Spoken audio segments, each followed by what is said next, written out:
let's talk about mixing house music. In this case, tech house, pretty basic stuff. You can apply these tips and thoughts to other basic genres. Let's give this a quick listen.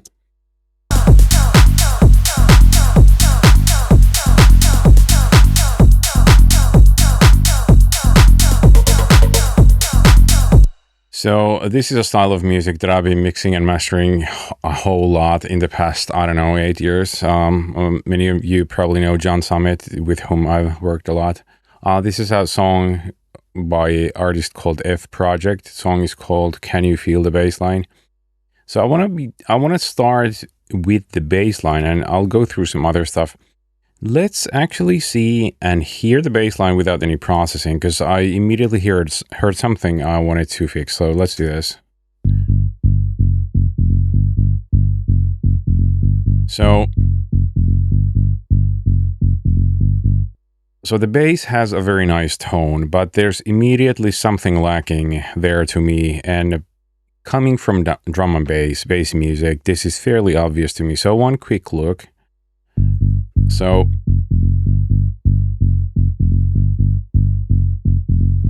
tonally, it's a very fitting tech house bass, but we see that it's actually peaking around 96 hertz. If we see this, it actually does have some sub, see? So you could almost say that well, you can say we have sub. It's around 45, and then there's stuff around 96. But the balance of the harmonics and the sub is off to me. So to me, always, sub has to be louder or as loud as the harmonic. So a lot of times when you have sub, then its harmonic is, frequency-wise, it's the sub times 2. So we have this 45 hertz sub, and that times 2 would be 90. So the harmonic is around 96. So one thing, well, the most important thing for the bass that I did was just this, see? So I'm using an EQ to change the balance. So let's see and hear now. I'll flick the EQ on and off. So let's hear, and you will see the analyzer too. See here. So off. So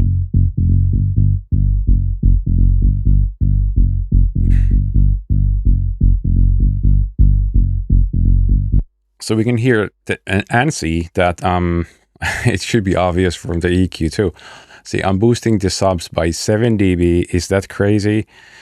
Well, not, because it sounds good. So also, let's listen in context, because you always have to mix things in context. If you have decent sub system, you will hear and already heard the sub of the bass. So let me do this once more. EQ on and off. I'll start with on.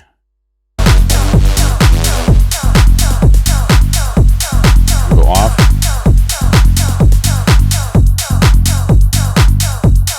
On. Once more solo for the people. So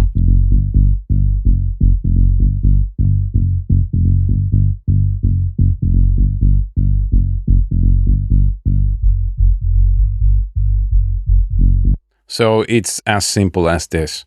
To me, bass music, whatever you want to call bass music, drum and bass, tech house, a lot of house, some down tempo, whatever electronic, that's a lot of music like this. Let's say club music, club oriented music has a sub bass. So if there's any rule I'm going to put out there, and you don't have to stick to this, but be careful when listening to your subs, here's the rule: sub has to be as loud or a little louder than the harmonic. So usually the sub is the lowest, like the loudest peak, and a lot of times the harmonics are a little less loud.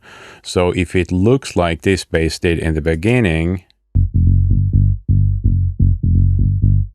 it's off, and you're going to be missing the power. So if the harmonic is louder than the sub, it's usually off. So fix that.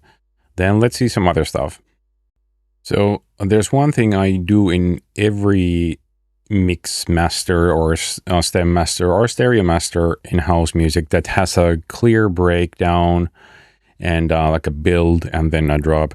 So we're looking at this section here. This is the breakdown. So I've switched off my processing. So let's first hear this breakdown leading into the drop, and after that I'll play it with my processing. So let's do these 2 rounds of listening. First without the processing, and then with processing. Let's do this.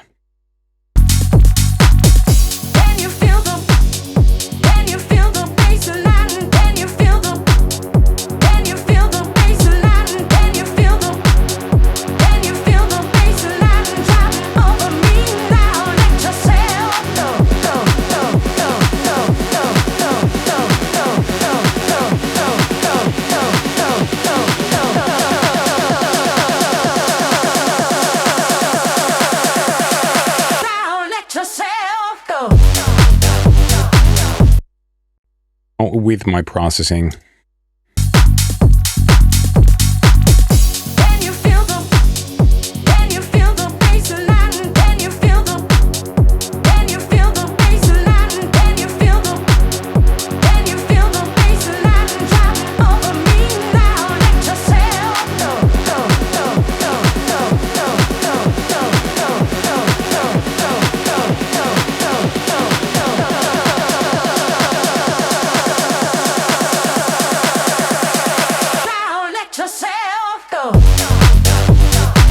I'll do this once more. I'll edit the video so that you hear 8 bars back to back once more, and then let's talk about what's happening.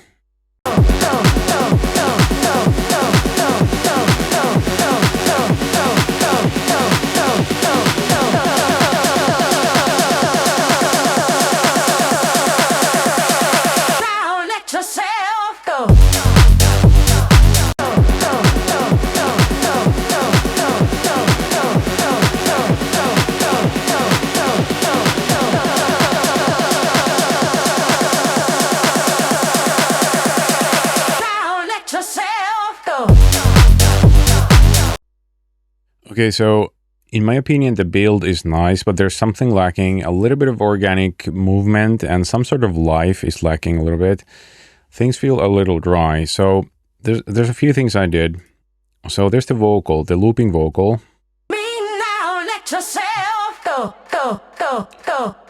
So I've added my own reverb. I'm keeping this fairly simple. I'm increasing the wetness of the reverb and also the decay, so it gets a little more intense. So basically we're looking at the mix and the decay. You can see this in the plugin. I'll run it once more so you get my point. So can you feel the bass line dropping over me now? Let me skip a little bit. So go.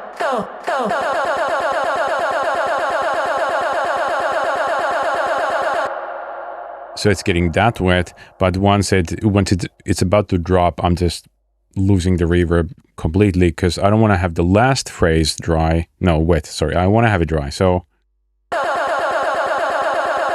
let yourself go.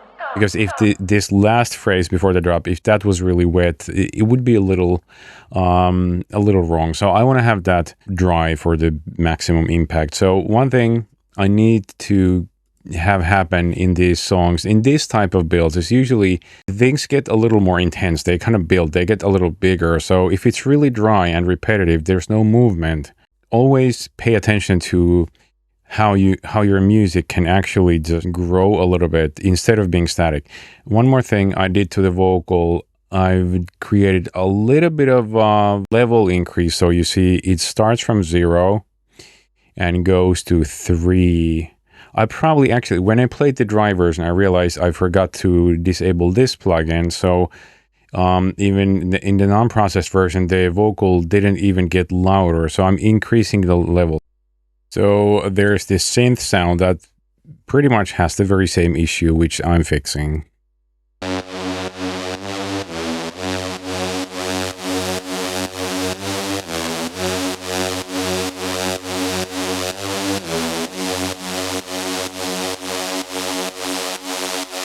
So the very same thing as I did with the vocal, exactly the same reverb even. So actually it's not the same reverb. Anyways, so now I enabled the plugin, so it's getting more width, and also it is getting longer.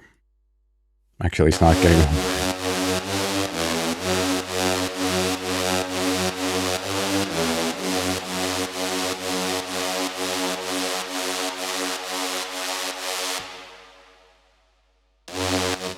So yeah, and it gets fairly dry after that. So just increasing the wetness, and that's it. The two reverbs that I use the most are definitely the super plate that I was using on the vocal.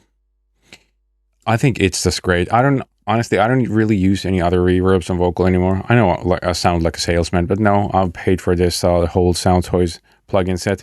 So I think this is just beautiful. You have these low and high filters.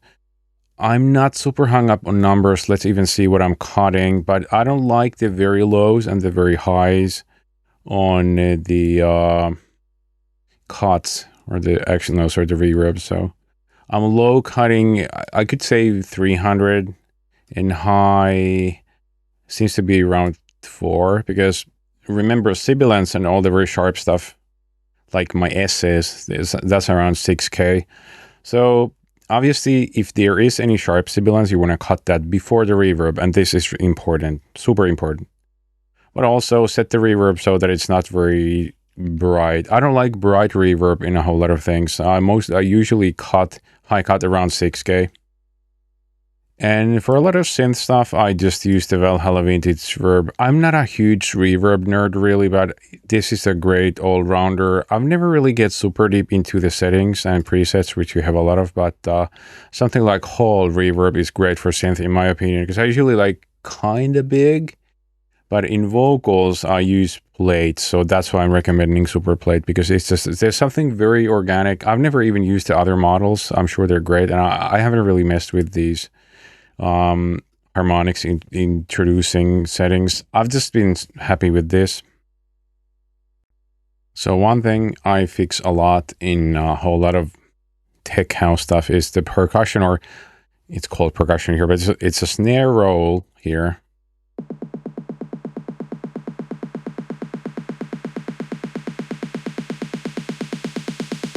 But it has a filter opening, and that's been baked into the mix, but there wasn't a whole lot of level change. So it's a bit of a small thing. But I usually do this. It's quite a bit of level change from -5 to around +3. So we're messing +8. So from -5 to +3. So this is another part of just making the build a little bigger. Not everything in mixing is about huge changes, but when we're talking about tension and release, build and drop, these little things really build up. So I do find this stuff pretty meaningful. Okay, so then a master tweak. I do this in every single house song if it has a build. So I'm using this utility plugin. So I'm doing this little gain drop starting from here. So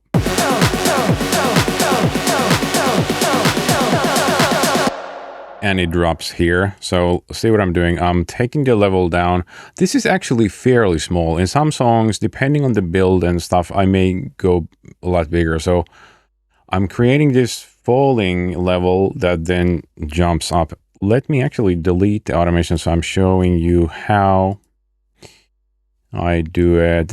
It's fairly easy to draw. I do this so much, I'm just kind of used to it. So for the falling stuff, I'm now looking at the gain line in on my master track. This is exactly before my ozone, which has limiters and stuff. So I'm going to do this. This is the gain line. So highlight that.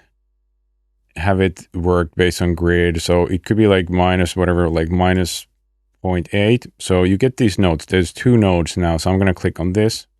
So you only have the 0 node left, and then it's going into this. It's going to -8, then it jumps back to 0.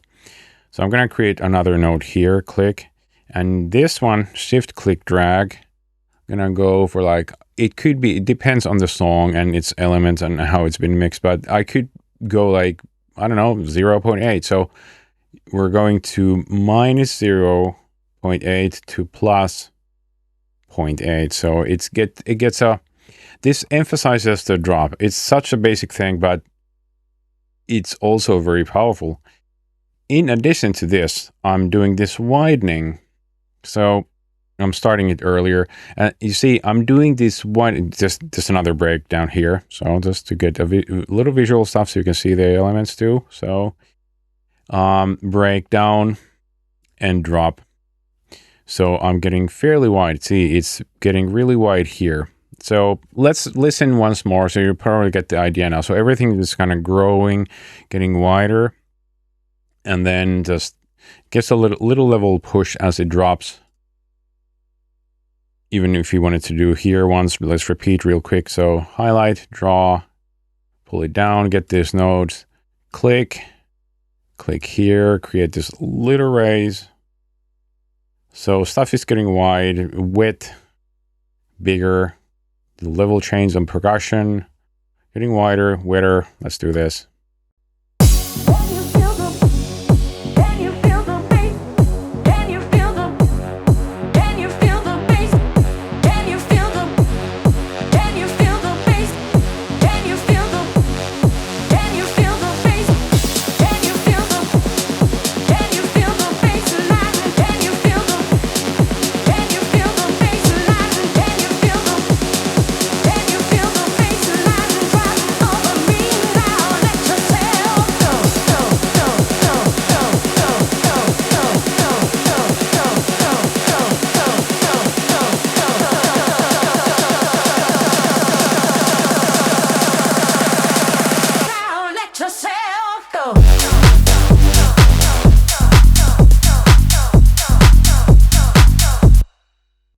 One more thought relating to the master width. The thing is, sometimes you get elements that don't really have width. So if you're doing the master widening that I showed you and your element, whatever element doesn't have width, this is not going to work because Ableton utility, which I'm using here, the width that it is increasing, it's technically raising the existing width. So whenever I do this, sometimes I have to create the width for some of the elements that I want to get wider in the master widening. So if they don't have width, I just use a widener to make them wider. And so it seems I've added the vocal was pretty mono in this mix, so I've been using a little bit of this side widener 2 by Joey Sturgis Tones. This is pretty much the only widener that I use. This is not an ad. I've paid for the plugin like all of my plugins. Yeah, so to repeat, if you want to get some elements wider through the master widening tip that I gave you, if you have a mono element, it will not get wide. So use any tool that you have to create some width for the sound so that it will be part of the widening. So whenever I get a really mono element, I make sure that it has some existing width. So then when the master width blows up, everything I want to be there will be there. So any widening will be great. I just use this one. It's so great and it doesn't trash your mono. Use it. Oh, what else? Sometimes I'm getting asked about sidechaining. I've been using Soothe 2 as sidechain for a long time. It's very fast. So basic stuff. Sidechain kick is coming in, and I've set it to as fast as possible in terms of attack and release, and I'm making sure that it's only roughly handling the low, so it's not touching it. It could touch the harmonics and whatever, see, but just hone it kind of down. I only want to have the sub stuck. If I want to have any more tonal ducking, I'm often using Pro C2. It can be super fast. I think it's one of the fastest on the market. So I don't know, maybe it's a bit of a safety net because I'm having 2, but it doesn't hurt. It's very, I don't know, because it's not a heavy plugin or anything. It's just see, so kick is doing a little more overall nudge on the whole bass signal. So that's mostly it. I used to use Pro Q3. Oh, it was on here on the bass anyways. But these, I'm not more picky than this. This just works. Soothe 2, great for resonances, but very useful for sidechaining too. So these things matter to me a lot. A lot of this is sort of master level tweaking because it's not a huge impact on the mix. Although this wet stuff, that's a bit of a biggie. But the level stuff, a lot of producers don't do this, and it's my job to kind of enhance the little things. Like I said, the mixing is often about small stuff that has a big final impact. So yeah, take all this into account in your music. It doesn't have to be house, but I think these things do matter quite a lot. I hope it helps.